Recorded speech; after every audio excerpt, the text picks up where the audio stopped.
Assalamualaikum guys, hope you all are fine and doing well. The topic that we are going to study in today's lecture is the factors affecting the enzyme activity. The factors that affect the enzyme activity are enzyme concentration, substrate concentration, temperature, pH, product concentration, presence of cofactor, coenzyme and prosthetic group, activation energy and the inhibitors. First factor है enzyme concentration. अब जो rate of reaction है वो enzyme concentration के directly proportional है, यानी कि अगर कंसंट्रेशन एंजाइम की ज़्यादा होगी तो ज़्यादा कैटालिसिस होगी और ज़्यादा जो है वो रिएक्शन रेट होगा, ठीक है। और अगर ये कम होगी तो रिएक्शन रेट जो है वो कम होगा। सेकेंड फैक्टर है हमारे पास सबस्ट्रेट कंसंट्रेशन। अब उससे पहले हम देख लेते हैं मैक्सिमल वेलोसिटी क्या होती है। Maximum velocity is the number of substrate molecules converted to product expressed as micromole per minute, यानी कि अब मैक्सिमल वेलोसिटी और रेट ऑफ रिएक्शन का जो रिलेशन है वो डायरेक्टली प्रोपोर्शनल है। तो अगर वो ज़्यादा होगी तो रेट ऑफ रिएक्शन जो है वो भी ज़्यादा होगा, ठीक है। और पर जब तक जो वी मैक्सिमम है वो अचीव नहीं होता, पर जब एक दफ़ा वी मैक्सिमम अचीव हो गया तो उसके बाद जो है वो सबस्ट्रेट कंसंट्रेशन का जो है वो एंजाइम एक्टिविटी पे कोई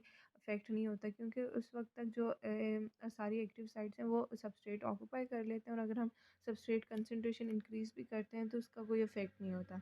और इसके बाद जो एंजाइम काइनेटिक्स कर्व्स देख लेते हैं। हमारे पास दो तरह के एक कर्व्स आते हैं, एक हाइपरबॉलिक और एक सिग्मोइडल है। हाइपरबॉलिक जो है वो वाले एंजाइम्स देते हैं जो मिचेल्सन मेंटन काइनेटिक्स को फॉलो करते हैं, और जो सिग्मोइडल जो कर्व है वो जो है वो एलोस्टेरिक एंजाइम्स देते हैं। अगर अभी तक आपने मेरे चैनल को सब्सक्राइब नहीं किया then please subscribe the channel chill medicos. Third हमारे पास फैक्टर है टेम्परेचर। अब जिस तरह हम क्या नाम है टेम्परेचर इंक्रीज़ करते हैं ना, रिएक्शन का रेट जो है वो इंक्रीज़ होता है due to the increase in number of molecules having sufficient energy to pass energy barrier. और लेकिन अगर हम फर्दर इंक्रीज़ करते हैं टेम्परेचर, एक पर्टिकुलर टेम्परेचर से आगे इंक्रीज़ करेंगे तो जो वो एंजाइम है वो डीनेचर हो जाएगा, ठीक है। अब एक पर्टिकुलर टेम्परेचर होता है जिस पे एंजाइम की जो एक्टिविटी होती है वो मैक्सिमम होती है, और ये कौन सा टेम्परेचर होता है, ये ऑप्टिमम टेम्परेचर होता है। और optimum temperature for human enzymes is 35 to 40 degree. इस पर जो है ना, इस टेम्परेचर पे जो ह्यूमन एंजाइम्स हैं उनकी एक्टिविटी जो है वो मैक्सिमम हो। बस जो फोर्थ फैक्टर है वो पीएच है। इसी तरह एक पर्टिकुलर पीएच पे जो एंजाइम की एक्टिविटी होती है वो मैक्सिमम होती है, और इस पीएच को हम ऑप्टिमम पीएच कहते हैं। फॉर एग्ज़ाम्पल जो सिलाइवरी अमाइलेज है इसकी ऑप्टिमम पीएच जो है सॉरी वो 6.4 टू 6.9 है। ट्रिप्सिन की 8.0 टू 9.0 है, और एसिड फॉस्फेटेज की 4 टू 5 है। इन पर इनकी जो एक्टिविटी है वो मैक्सिमम होती है। अब जो फिफ्थ फैक्टर है वो है प्रोडक्ट कंसंट्रेशन। एक रिवर्सिबल प्रोसेस में क्या होता है कि जो रिएक्टेंट है वो प्रोडक्ट में कन्वर्ट होता है, और फिर जो प्रोडक्ट है वो रिएक्टेंट में दोबारा कन्वर्ट हो जाता है, ठीक है। अगर प्रोडक्ट इंक्रीज़ होता जाएगा उसकी कंसंट्रेशन तो रिएक्टेंट में कन्वर्ट होता जाएगा। लेकिन अगर हमने ये नहीं करना तो हम क्या करते हैं कि प्रोडक्ट को जो है वो रिमूव करते जाते हैं, और फिर जो है इस तरह प्रोडक्ट की कंसंट्रेशन कम हो जाती है और रिएक्टेंट की कंसंट्रेशन ज़्यादा हो जाती है, और जो रिएक्शन है उसका रेट जो है वो इंक्रीज़ हो जाता है।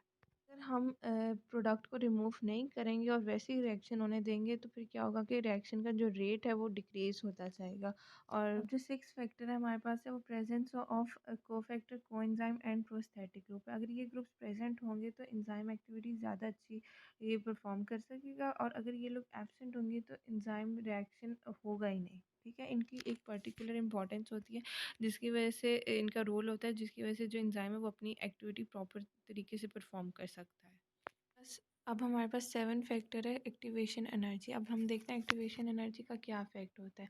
एक्टिवेशन एनर्जी जो है वो रिएक्शन रेट ऑफ रिएक्शन के जो है वो इन्वर्सली प्रोपोर्शन है, यानी कि एक्टिवेशन एनर्जी ज़्यादा होगी तो रिएक्शन रेट जो है वो कम होगा, और अगर एक्टिवेशन एनर्जी कम होगी तो रिएक्शन रेट जो है वो ऑटोमेटिकली ज़्यादा होगा। अब एट्थ फैक्टर है हमारे पास इनहिबिटर। अब हमने देखना है इनहिबिटर का क्या इफेक्ट होता है एंजाइम एक्टिविटी पे।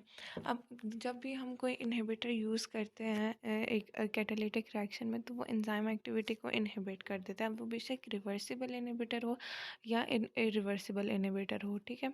तो अब वो तो रिएक्शन एंजाइम एक्टिविटी को इनहिबिट कर देगा, यानी कि एंजाइम का रोल ही नहीं होगा रिएक्शन में। और जब एंजाइम नहीं होगा तो फिर जो रेट ऑफ रिएक्शन है वो डिक्रीज़ होगा, ठीक है। तो इनहिबिटर जो है वो रिएक्शन का जो रेट ऑफ रिएक्शन उनको ना डिक्रीज़ करता है।